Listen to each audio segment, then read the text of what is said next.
ఎవరు లేని పక్షంలో ప్రార్థనాపూర్వకంగా జీవము కలిగిన దేవుని మాటలు మనము ధ్యానం చేద్దామండి, ప్రార్థన చేద్దాం. జీవాధిపతి, పరిశుద్ధుడా, మహోన్నతుడా, మీకు వందనాలు, స్తోత్రాలయ్యా. ఈ సమయంలో మీ నామాన్ని స్తుతించి గణపరచగలిగిన కృప మాకు అనుగ్రహించారు. సజీవులతో నిలిపి సన్నిధిలోనికి నడిపించారు. అందుని బట్టి మీకు వందనాలు, స్తోత్రాలు. వాక్యమైన దేవా, మీకు వందనాలయ్యా. జీవము కలిగిన నీ మాటలతో మమ్ములను బలపరచబోతున్నందుకై మీకు స్తోత్రాలు. ఆ మాటలను మా హృదయములో భద్రపరుచుకొని నాయన దినదినము వాటిని సాధన చేస్తూ మా భక్తి జీవితంలో ముందుకు నడిచినట్లుగా ఫలించే అనుభవాల వైపునకు మమ్ములను నడిపించినట్లుగా నీ కృపా సహాయము దయచేయండి.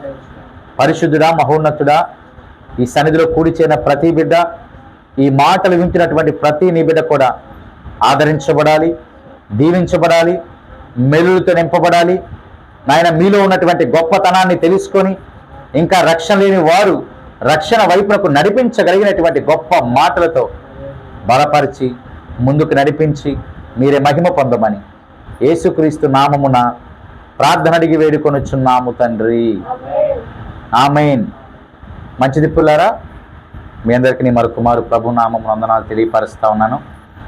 ప్రభు మనల్ని ప్రేమించి ఇచ్చిన శ్రేష్టమైన ఆరాధన బట్టి ఆయనకు వందనాలు తెలియపరుస్తూ ఆయన మాటలు మనము ధ్యానం చేసుకుందాం. సహజంగా సాధారణంగా మనం భక్తి జీవితంలో కొనసాగుతూ ఉన్నప్పుడు, ఆత్మీయ స్థితిలో ఎదుగుతా ఫలిస్తూ ఉన్నప్పుడు కొన్నిసార్లు మనకు కలిగినటువంటి కష్టమును బట్టి, మనకు కలిగినటువంటి వేదనను బట్టి, బాధను బట్టి మనము ఒక మాట అనుకుంటూ ఉంటాం, ఏంటి ప్రభువా, నన్నేమైనా నీవు మర్చిపోయావా అని. ఏంటి ప్రభువా, నీవు నా కుటుంబాన్ని మర్చిపోయావా అని.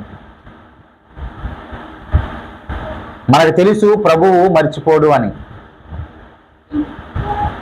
మనకు తెలుసు ప్రభువు మన కుటుంబాన్ని ఏమాత్రం కూడా మరచిపోడు అని. కానీ కలిగి ఉన్నటువంటి ఆ బాధను బట్టి, ఆ శ్రమను బట్టి మనం ఏమనుకుంటామంటే, నీవేమైనా నన్ను మర్చిపోయావా అని అనుకుంటా ఉంటాం.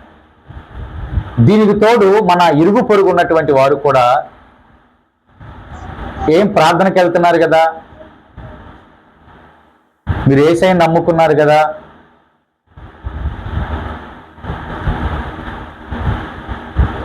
మీకెందుకు ఈ కష్టాలు వస్తున్నాయి, మీకెందుకు ఈ బాధలు వస్తున్నాయి, మీ దేవుడైనా మిమ్మల్ని మర్చిపోయాడా అని వారు సైతం కూడా కొన్ని దినాల పాటు అనే ఉంటారు.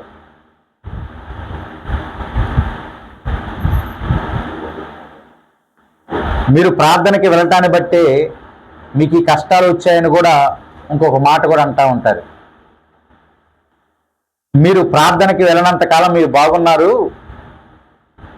దేవుని మందిరానికి వెళ్ళనంత కాలం మీరు బాగున్నారు, మీరు ఎప్పుడైతే ప్రార్థనకి వెళ్ళటం మొదలుపెట్టారో, యేసయ్య అని అనటం మొదలుపెట్టారో, అప్పటి నుంచే మీ కష్టాలు వచ్చాయి చూసారా అని కొంతమంది మన పక్షమై మాట్లాడి ఉండవచ్చు. అయితే ఒక మాట ఆలకించండి పుల్లారా, ఒకవేళ మనంతటగా మనముగా నన్ను మర్చిపోయావు అని అనుకున్నా, లేదా మన ఇరుగు పొరుగు వారే నువ్వు ఇలా ప్రార్థన చేయటాన్ని బట్టి నీకు ఇలా జరుగుతుంది అని అనుకున్నా, ఒక మాట జ్ఞాపకం చేసుకునండి, దేవుడు మనలను ఎట్టి పరిస్థితుల్లోనైనా విడిచిపెట్టే దేవుడు కాదు. విడిచిపెట్టేవారైతే మన కోసము ఆయన ఏమాత్రం కూడా మరణించడు పుల్లారా. అక్కడే ఆయన ప్రేమ అర్థమైపోయింది, అక్కడే ఆయన త్యాగం అర్థమైపోయింది. మనల్ని విడిచిపెట్టకుండా కనికరము చూపి తనతో పాటు కలిసి ఆ పరలోక రాజ్యములో యుగ యుగముల పాటు నివసించాలి అనేటటువంటి ఆశతో, ఆలోచనతో మనందరి కోసము ఆయన మరణించాడు. కాబట్టి ఎట్టి పరిస్థితుల్లో, ఒకవేళ కొన్ని పరిస్థితులను బట్టి నీవు కొన్ని దినాల పాటు అనుకున్నా, ఇరుగు పొరుగు వారు నిన్ను అలాగా అన్నా, ఆయన మాత్రము విడిచిపెట్టే దేవుడు కాదు. తిమోతికి రాసినటువంటి 2వ పత్రిక కనుక ఒకసారి మనం చూడగలిగినట్లయితే పుల్లారా, 2వ అధ్యాయము 13వ వచనం ఒకసారి చదవండి పుల్లారా. అక్కడ ఆయన కలిగి ఉన్నటువంటి ఒక గొప్ప లక్షణాన్ని మనం చూడొచ్చు. 2వ పత్రిక 2వ అధ్యాయము 13వ వచనాన్ని చదువుదాం.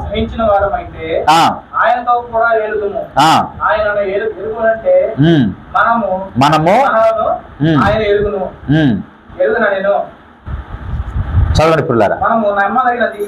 మనము నమ్మదగని వారమైనను ఆయన నమ్మదగిన వాడుగా ఉండును. దేవునికి మహిమ కలుగును గాక. మనము నమ్మదగని వారమైనను ఆయన నమ్మదగిన వాడుగా ఉండును.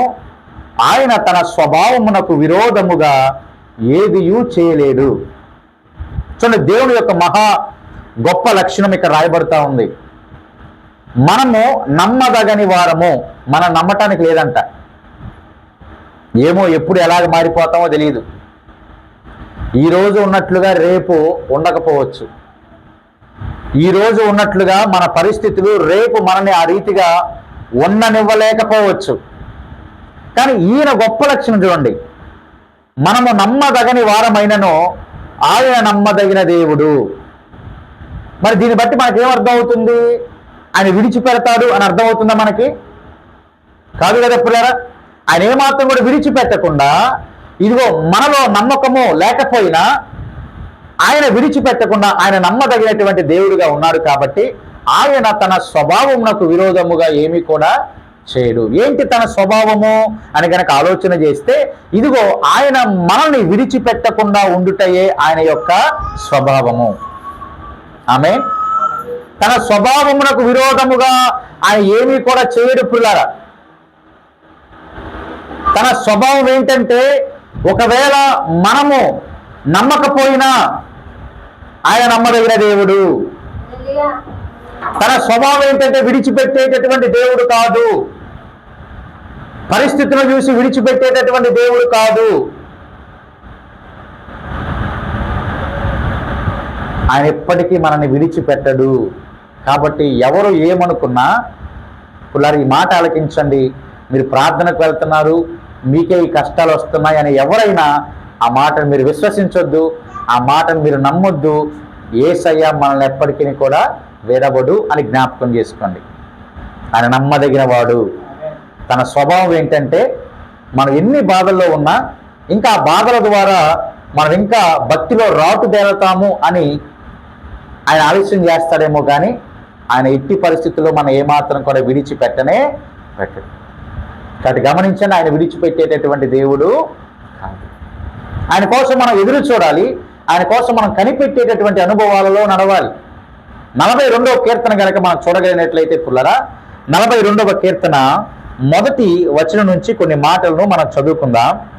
అక్కడ రీతిగా రాయబడుతున్నటువంటి మాటల క్రమాన్ని గనక మనం చూస్తే, 42వ కీర్తన 1వ వచనం, దుప్పి నీటి వాగుల కొరకు ఆశపడినట్లు దేవా నీ కొరకు నా ప్రాణము. అదిగో చూడండి పిల్లరా, దుప్పి ఏం చేస్తూ ఉంటుందంటే, తను ప్రయాణం చేసి చేసి చేసి చేసి అలసిపోతున్నటువంటి పరిస్థితులలో దుప్పి దేనికోసం ఆశ పెట్టుకుని ఉందంటే, నీటి వాగుల కొరకు. ఎక్కడైనా వాగు కనపడుతుందేమో, దాహాన్ని తీర్చుకోవాలి అనేటటువంటి ఆశతో ఆ దుప్పి ఏం చేస్తుందంటే నీటి వాగుల కొరకు ఆశ పెట్టుకుని ఉంటుందంట. ఎండాకాలంలో ప్రయాణం చేసినప్పుడు పుల్లర మనకు కూడా ఎంతో దాహం వేస్తూ ఉంటుంది. ఎక్కడైనా షాప్ కనపడితే బాగుండు కదా, ఆగి కొంత వాటర్ని తీసుకోవాలనేటటువంటి ఆశ, ఆలోచన. ఎడారి ప్రాంతాల్లో ప్రయాణం చేసినప్పుడు అక్కడ మనకేమీ కూడా దొరకవు. ఓయాసిస్లు కనపడతా ఉంటాయి. అందులో కొంత వాటర్ అనేటటువంటిది ఉంటుంది. ఆ ఎడారి ప్రాంతంలో ప్రయాణం చేస్తున్నటువంటి ఆ ప్రయాణికుడికి ఆ ఓయాసిస్ కనపడితే ఎంతగా సేద తీరుతాడో, ఈ దుప్పి కూడా తన ప్రయాణంలో కొనసాగుతూ అలసిపోయినటువంటి స్థితిలో నీటి వాగుల కోసము దుప్పి ఏం చేస్తూ ఉందంటే ఆశతో ఎదురు చూస్తూ ఉంది. ఇప్పుడు ఆ దుప్పి గనక నీటి వాగు కనబడితే తను ఆ దుప్పి ఏం చేసిద్దంట, సంతోషంగా ఉంటుంది. ఆమె ఇక్కడ భక్తుడు సెలవిస్తున్నటువంటి మాట, ఆ దుప్పి నీటి వాగుల కొరకు ఎలాగైతే ఆశపడతా ఉంటుందో ఆయన అంటున్నటువంటి మాట, దేవా నీ కొరకు నా ప్రాణము ఏమవుతుందంట, ఆశపడుచున్నది. నీ కొరకు నా ప్రాణము ఆశపడుచున్నది. నువ్వెప్పుడు కనబడతావా, నిన్నెప్పుడు చూడాలి, ఎప్పుడు నీ సన్నిధికి నేను వస్తాను, ఎప్పుడు నీ రాజ్యంలోకి నేను వస్తాను అనేటటువంటి ఆశని ఇక్కడ భక్తుడు వెల్లడి చేస్తున్నటువంటి క్రమాన్ని మనం చూడవచ్చు పిల్లరా. కాబట్టి ఆయన యొక్క ఆశ ఏంటంటే ఆయనను నేను చూడాలి. ఎందుకు ఆయన అటువంటి ఆశ కలిగి ఉన్నాడు, ఎందుకు ఆయన అటువంటి కోరిక కలిగి ఉన్నాడు అని కనుక ఆలోచన చేస్తే కింద వచనాల్లో ఒక మాట మనం చూడొచ్చు పిల్లరా. 3వ వచనం ఒకసారి చదవండి. నీ దేవుడు ఏమాయనని వారు నిత్యము నాతో అనుచుండగా రాత్రింబగళ్ళు నా కన్నీళ్లు నాకు, ఇగో రాత్రింబగళ్ళు నా కన్నీళ్లు నాకు అన్నపానములుగా అయ్యాయి. ఈ ఆశ ఏంటంటే ఆయనను చూడాలి. ఇంకా పై వచనంలో రాయబడుతున్నటువంటి మాట కనుక చూస్తే, దేవుని సన్నిధికి నేను ఎప్పుడు వచ్చేదనో, ఆయన సన్నిధి నేను ఎప్పుడు కనబడదనో అనేటటువంటి ఆశతో ఉన్నటువంటి ఆయన చుట్టూ పక్కనటువంటి వారందరూ కూడా ఏమంటున్నారంటే, ఇదిగో నీ దేవుడు ఏమయ్యాడు. మనం స్టార్టింగ్లో చూసాం కదా, వచ్చిన కష్టాన్ని బట్టి ఇరుగు పొరుగు వారు అలా అంటారని చెప్పే కదా పుల్లారా. నీ దేవుడు ఏమయ్యాడు, ఇగో ఇవన్నీ వదిలిపెట్టేసావుగా, పూజలు వదిలిపెట్టేసి నువ్వేం చేసావు, అది యేసయ్య అంట ప్రార్థన చేయటానికి వెళ్ళావు, కష్టాలు వచ్చినాయి, బాధలు వచ్చినాయి, ఇప్పుడేమైపోయాడు నీ దేవుడు అని అడుగుతూ ఉంటారు. వారు అలా జరిగినప్పుడు మన పరిస్థితులు స్థితిగతులు అలాగా ఎలాగున్నాయంటే, ఇక్కడ రాయబడుతున్నటువంటి మాట, రాత్రింబవళ్ళు మన కన్నీళ్ళే మనకి అన్నపానములుగా అయ్యాయంట. అంటే లోపల ఒక నిరీక్షణ ఉంది, ఎందుకంటే ఆయన విడిచిపెట్టే దేవుడు కాదు అని. కానీ ఇరుగు పొరుగు వారు ఏం చేస్తున్నారు, ఇదిగో నీ దేవుడు ఏమయ్యాడు, ఈ కష్టంతో ఉంటే నీ దేవుడు ఏమయ్యాడు, ఈ నిరాశతో ఉంటే నీ దేవుడు ఏమయ్యాడు, నువ్వు ఆరాధిస్తున్న నమ్మకమైన నిరంతరము జీవించగలిగిన ఆయన ఏమయ్యాడు అని నేను అడుగుతా ఉన్నప్పుడు, ఆ పరిస్థితులు వచ్చినప్పుడు చేసేది ఏమీ లేక మన కన్నీళ్ళే మనకి అన్నపానములుగా అయినటువంటి దినాలు. అప్పుడు మనం అనుకుంటాం, ప్రభువా నన్ను ఏమన్నా చేయి విడిచావా అని, ప్రభువా నన్ను ఏమన్నా విడిచిపెట్టావా, చూశావు కదా నా ఇరుగు పొరుగు వారు ఏమంటున్నారో, చూశారు కదా నా శత్రువులు ఏమంటున్నారో, నీ దేవుడు ఏమయ్యాడు అని ఈ పరిస్థితిని బట్టి నన్ను అంటున్నారయ్యా, నన్ను ఏమైనా విడిచిపెట్టావా, నేను మాత్రము నీ కొరకే ఇదిగో ప్రాణమును పెట్టి ఆశపడుతున్నాను అంటున్నాడు. దేవునికి మహిమ కలుగును గాక. నీ కొరకు నా ప్రాణం ఆశపడతా ఉన్నది, ఎప్పుడు కనికరిస్తావా, ఎప్పుడు కృప చూపిస్తావా, ఎప్పుడు మేలుతో నింపుతావా అనేటటువంటి ఆశతో నేనున్నాను. కానీ వీరందరూ కూడా నన్ను ఏం చేస్తున్నారంటే తృణీకరిస్తున్నారు కదయ్యా, మీ దేవుడు విడిచిపెట్టారేమోనని నన్ను గేలి చేస్తున్నారయ్యా, అపహసిస్తూ ఉన్నారయ్యా అని అంటా ఉన్న దినాల్లో అన్నపానములు లేక నా కన్నీళ్ళే నాకు అన్నపానములుగా అయినటువంటి దినాలు, పరిస్థితులు. అటువంటి సందర్భంలో ఆ భక్తుడు దేనిని జ్ఞాపకం చేసుకున్నాడంటే, 4వ వచనాన్ని ఒకసారి చూడండి పిల్లరా. జన సమూహముతో పండుగ చేయుచున్న సమూహముతో నేను వెళ్ళి నేను వెళ్ళిన సంగతిని సంతోషము కలిగి స్తోత్రములు చెల్లించుచు నేను దేవుని మందిరమునకు నేను వారిని నడిపించిన సంగతిని ఒకానొక సమయములో సందర్భంలో భక్తుడు, ఈ కీర్తన రాసినటువంటి భక్తుడు చెప్తున్నటువంటి మాట ఏంటంటే పుల్లరా, జన సమూహముతో పండగ చేయుచున్న సమూహముతో నేను వెళ్ళిన సంగతిని, సంతోషముగా నీకు స్తుతులు చెల్లించినటువంటి సంగతిని, నేను దేవుని మందిరమునకు అనేక మందిని నడిపించినటువంటి సంగతిని ఇప్పుడు ఆయన జ్ఞాపకం చేసుకుంటా ఉన్నాడు. నా ప్రాణము నాలో, అదిగో నా ప్రాణము నాలో కరిగిపోవచ్చున్నది. దేవునికి స్తోత్రం. నీ దేవుడు ఏమయ్యాడు అని అందరూ అంటా ఉన్నప్పుడు ఈయన ఏం జ్ఞాపకం చేసుకున్నాడంటే, ఒకానొక దినాన ఆయన ఎలాగ స్తుతించాడు, ఎలాగ గణపరిచాడు, ఎలాగ అనేక మందిని దేవుని సన్నిధికి నడిపించాడో అనే విషయాల్ని జ్ఞాపకం చేసుకుంటా ఉన్నాడు.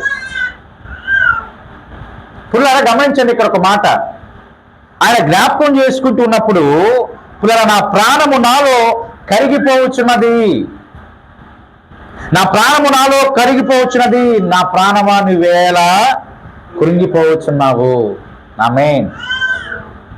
సరే, ఇప్పుడు కష్టం వచ్చిందని మనము ఇలా ఉన్నామే, గడిచిన సంవత్సరం జ్ఞాపకం చేసుకుని దేవుడు ఎంత కృపతో మనల్ని బలపరిచాడో. దేవునికి మహిమ కలుగును గాక. అంతటికి ముందు సంవత్సరం జ్ఞాపకం చేసుకుని దేవుడు నిన్ను ఎంత మేలుతో నింపాడో. నింపలేదా పుల్లారా? ఇప్పుడు కష్టం వచ్చింది కాదంటలా, బాధ వచ్చింది కాదంటలా. 24వ సంవత్సరం నీవు కృపతో నింపబడలేదా? 23వ సంవత్సరం నీవు కృపతో నింపబడలేదా? 22వ సంవత్సరం నీవు కృపతో నింపబడలేదా? అటువంటి సంతోషకరమైనటువంటి దినములు జ్ఞాపకం చేసుకున్నప్పుడు ఇదిగో ఆయన అంటున్నటువంటి శ్రేష్టమైన మాట, నా ప్రాణము నాలో కరిగిపోవచ్చున్నది, నా ప్రాణమా నీవు ఏల కృంగి ఉన్నావు, నాలో నీవేళ తొందరపరుచున్నావు. తొందరపడాల్సిన అవసరం లేదు పుల్లారా. 22లో నీకు దేవునిచ్చినటువంటి ఆ దేవుడే ఈ కష్టం నుంచి కూడా నిన్ను బయటకు వేయటానికి సమర్థుడు. 23వ సంవత్సరంలో ఫలములతో నువ్వు ఊహించినటువంటి మేలులతో నింపినటువంటి దేవుడే నీకు కలిగి ఉన్నటువంటి చిన్న కష్టం నుంచి విడుదల ఇవ్వగలిగినటువంటి దేవదేవుడు. ఆయన విడిచిపెట్టే దేవుడు కాదు. ఆ మధుర జ్ఞాపకాలను తలుచుకుంటే, ఆ మధుర సంవత్సరాలు తలుచుకుంటే అసలు ఇప్పుడు మన ముందు ఉన్నటువంటివి కష్టాలు కానే కావు. కానీ ఇతరులు నేను తొందర చేస్తున్నారు. ఏమని? నీ దేవుడు ఏమయ్యాడు? విడిచిపెట్టేశాడా? ఇంక నువ్వెందుకు మందిరానికి వెళ్తాం? ఇంక నువ్వెందుకు మందిరంలోకి వెళ్ళి ఆరాధన చేయటం, ప్రార్థన చేయటం ఎందుకు? ఇంకా ఆయన విడిచిపెట్టేశాడుగా, నువ్వెందుకు వెళ్తాం అని అంటూనే ఉంటారా జనాభా. రోజు అనుకోనియండి పుల్లారా, రోజు అలాగే అనుకోనియండి. కానీ దేవుడు నిన్ను విడిచిపెట్టలేదు, నిన్ను ఉన్నత కృపలతో ముందుకు నడిపించబోతా ఉన్నాడు. గడిచిన దినాల్లో ఆయన విడిచిపెట్టకుండా నిన్ను ఎలాగైతే మధుర స్మృతుల వైపునకు నడిపించాడో, ఆ మధుర జ్ఞాపకాలను ఎలాగైతే మనం జ్ఞాపకం చేసుకుంటూ ఇప్పుడు ఈ సమయంలో స్తుతులు చెల్లిస్తా ఉన్నామో, వాటన్నిటినీ కూడా మనము మరవకుండా జ్ఞాపకం చేసుకుంటూ ఆయన నన్ను విమోచిస్తాడు, ఈ బాధ నుంచి విడుదల వైపునకు నడిపిస్తాడు అనే నిరీక్షణతో కొనసాగితే దేవుడు ఖచ్చితంగా మనల్ని దీవించబోతా ఉన్నాడు పుల్లారా. అదే మాట ఇక్కడ 6వ వచనంలో మనం చూడొచ్చు. ఒకసారి చదవండి 6వ వచనం, 42వ కీర్తన 6వ వచనం చూడండి పుల్లారా. నా దేవా, నా ప్రాణము నాలో కృంగి ఉన్నది, కావున యోర్దాను ప్రదేశము నుండి, హెర్మోను పర్వతము నుండి, మీ సారు కొండ నుండి నేను నిన్ను అదిగో నేను నిన్ను జ్ఞాపకం చేసుకుంటున్నాను అంటున్నాడు. ఇదిగో నేను నిన్ను జ్ఞాపకం చేసుకుంటున్నా. ఎస్, నీవు జరిగించినటువంటి ఆ మేలులను ఇప్పుడు నేను జ్ఞాపకం చేసుకుంటున్నాను. నేను కూడా ఏం మర్చిపోలేదయ్యా, నేను కూడా ఏమాత్రం మర్చిపోలే. కానీ ఎందుకు ఇలాగైపోతున్నా అంటే, ఇదిగో నా పక్కన ఉన్నటువంటి వారు వచ్చి ఏమంటున్నారంట, ఇదిగో నీ దేవుడు ఏమయ్యాడు అని నన్ను ప్రశ్నిస్తున్నారయ్యా. నేనేం మర్చిపోలా నీ యొక్క మేలులను, నీవు జరిగించిన ఆశీర్వాదం నేను మర్చిపోలా. ఇదిగో కానీ వారు వచ్చి ఏమంటున్నారంట, నా శత్రువులు వచ్చి ఏమంటున్నారంట, నీ దేవుడు ఏమయ్యాడు అని అంటే నా ప్రాణము నాలో కృంగిపోతా ఉంది. ఏం చేయలేనటువంటి పరిస్థితులు. అప్పుడు నాకు కూడా ఒక డౌటు, నన్ను విడిచిపెట్టేసేవేమో వారి మాటలను బట్టి. కానీ ఎప్పటికీ నేను అలా అనుకోవట్లేదు. కానీ నేను నీ యొక్క జ్ఞాపకాన్ని జ్ఞాపకం చేసుకున్నాను. నా కుమారుడి ఎడల, కుమార్తె ఎడల నువ్వు చూపిన ప్రేమను నేను జ్ఞాపకం చేసుకుంటున్నాను. ఆ మధుర క్షణాన్ని నేను జ్ఞాపకం చేసుకుంటున్నాను అని కీర్తనాకారుడు చెప్తూ ఉంటున్నటువంటి మాట పుల్లారా. గమనించండి, మధ్యాహ్న కాల సమయంలో ఈ చిన్న బాధను ఏమాత్రం కూడా నువ్వు దృష్టించకుండా, ఈ చిన్న కలతను నువ్వు ఏమాత్రం దృష్టించకుండా, గడిచిన దినాల్లో ఆయన చేసిన మహా పెద్ద గొప్ప అద్భుతాలను జ్ఞాపకం చేసుకుంటే ఇది ఆయన నీ నుంచి దూరం చేస్తాడు. అసలు ఇది మన ముందు ఏమాత్రము శ్రమగా బాధగా ఉండదు పిల్లారా. కాబట్టి మనము ఆయన చేసినటువంటి అద్భుతాలను జ్ఞాపకము చేసుకునేటటువంటి వారిగా ఉండాలి. 9వ వచనంలో రాయబడుతున్న మాట కనుక చూస్తే, కావున నీవేళ నన్ను మరచి ఉన్నావు, శత్రు బాధ చేత నేను దుఃఖాక్రాంతులనై సంచరించవలసి వచ్చనేమి అని నా ఆశ్రయదుర్గమైన దేవునితో నేను మనవి చేయుచున్నాను అంటున్నాడు. తన ఎంత నిమ్మలంగా ఉండాలని చూసినా, ఎంతగా సంతోషంగా ఉండాలని చూసినా, శత్రువు వచ్చి నన్ను ఏం చేస్తున్నాడు? బాధ చేస్తా ఉన్నాడు. శత్రువు వచ్చి నన్ను ఏం చేస్తా ఉన్నాడు? నన్ను దుఃఖాక్రాంతురాలుగా చేస్తా ఉన్నాడు. అంటే మాటి మాటి జ్ఞాపకం చేస్తా ఉన్నాడు. ఏమని? ఇదిగో నీ దేవుడు నిన్ను మర్చిపోయాడు. మాటి మాటికి జ్ఞాపకం చేస్తున్నాడు. అటువంటి పరిస్థితుల్లోనే ఒకవేళ నీవు నన్ను మరిచి ఉన్నావేమో అని నేను అనుకుంటున్నాను, కానీ అయ్యా నీవు నన్ను మరిచే దేవుడవు కాదు. వాళ్ళు వచ్చి శత్రువులు వచ్చి బాధపడతావు, నన్ను బాధ గురి చేస్తా ఉన్నాడు. క్షణక్షణము వారు వచ్చి నన్ను దుఃఖంలోనికి నడిపిస్తా ఉన్నారు. అప్పుడు అంటున్నారు కదా, దుఃఖాక్రాంతులనై సంచరించవలసి వచ్చినేమో అని నా ఆశ్రయదుర్గమైన నా దేవునితో నేను మనవి చేస్తా ఉన్నాను. నా దేవునితో నేను మనవి చేసుకుంటున్నా. ఎవరు ఏమన్నా, ఎవరు ఏ పరిస్థితుల్లోకి వచ్చి నేను దుఃఖంలోనికి నడిపించాలని చూసినా, నీవు నమ్మకస్తులైనటువంటి దేవుని జ్ఞాపకం చేసుకో చాలు. ఆయన నమ్మకమే మనల్ని విశ్వాసంలో ముందుకు నడిపించింది. ఎందుకంటే ఆయన స్వభావములకు విరోధముగా ఏమైనా చేస్తారా? చేయరు కదా. ఆయన స్వభావం ఏంటి? నేను బాధల్లోకి నెట్టాలనా? నిన్ను కష్టాల్లోనికి నెట్టాలనా? నేను అదే అప్పుడు బాధలో ఉంచాలనా? అదే చీకట్లో ఉంచాలనా? అదే అంధకారంలో ఉంచాలనా? కాదు కదా. ఆయన స్వభావం ఏంటంటే నిన్ను వాటన్నిటి నుంచి విడుదల వైపునకు నడిపించాలని. దానికి వ్యతిరేకంగా ఆయన ఏమీ చేయడు పిల్లరా. నీ శత్రు సమూహము నిన్ను చుట్టుముట్టినా, నిన్ను బాధ పెట్టినా, నీవు ఏం చేయాలంటే ఇక్కడ రాయబడుతున్నటువంటి మాట ప్రకారంగా మన ఆశ్రయదుర్గమైన దేవునితో మన మనవిని మనం చేసుకోవాలి. ఆమేన్. వాళ్ళు వచ్చి నిన్ను ప్రేరేపింపజేసిన మన ఆశ్రయదుర్గము, మన ఆధారభూతులైనటువంటి ఆయనకి మనము మనవి చేస్తూనే ఉండాలి. అది నిరీక్షణ కలిగినటువంటి క్రైస్తవ బిడ్డలు చేసేటటువంటి మహా గొప్ప పని పురులారా.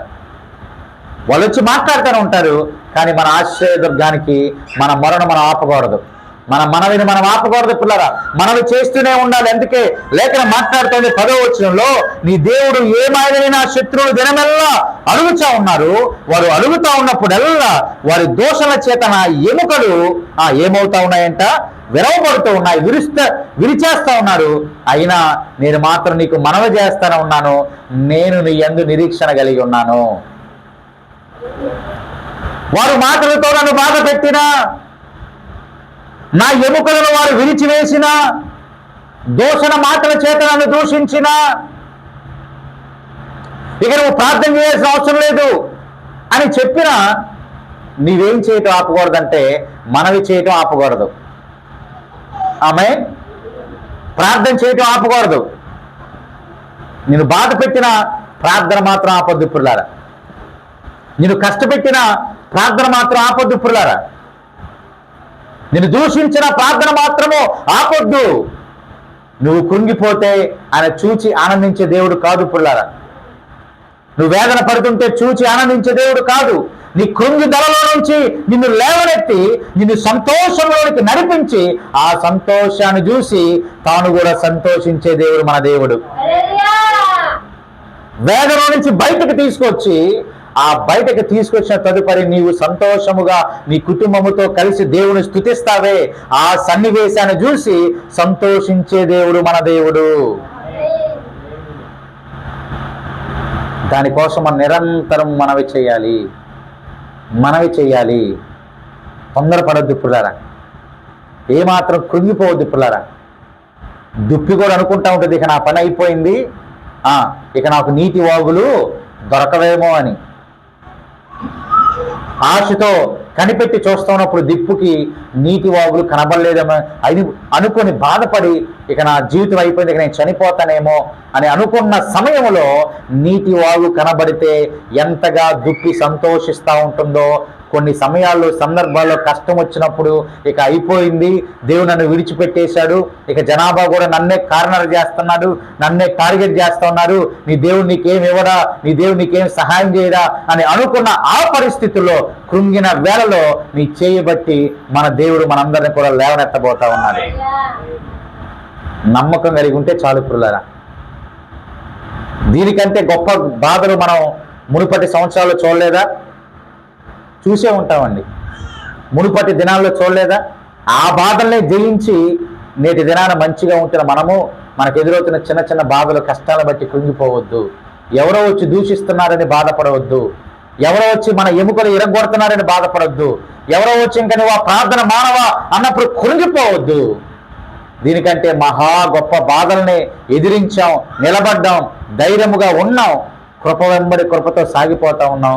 వారి మాటలను బట్టి, దోషణ మాటలను బట్టి కృంగిపోకుండా నిరీక్షణ కలిగి ఇదిగో ఆ మునుపటి దినాలను జ్ఞాపకం చేసుకుంటూ, సంతోషకరమైన దినాలను జ్ఞాపకం చేసుకుంటూ మరలా ప్రభువునకు నీ మనవిని నీవు చేయగలిగినట్లయితే, ప్రభు సన్నిధిలో ప్రార్థన చేయగినట్లయితే ఆయన తన స్వభావమునకు వ్యతిరేకముగా మన పక్షముగా ఏమి చేయడు ప్రియులారా.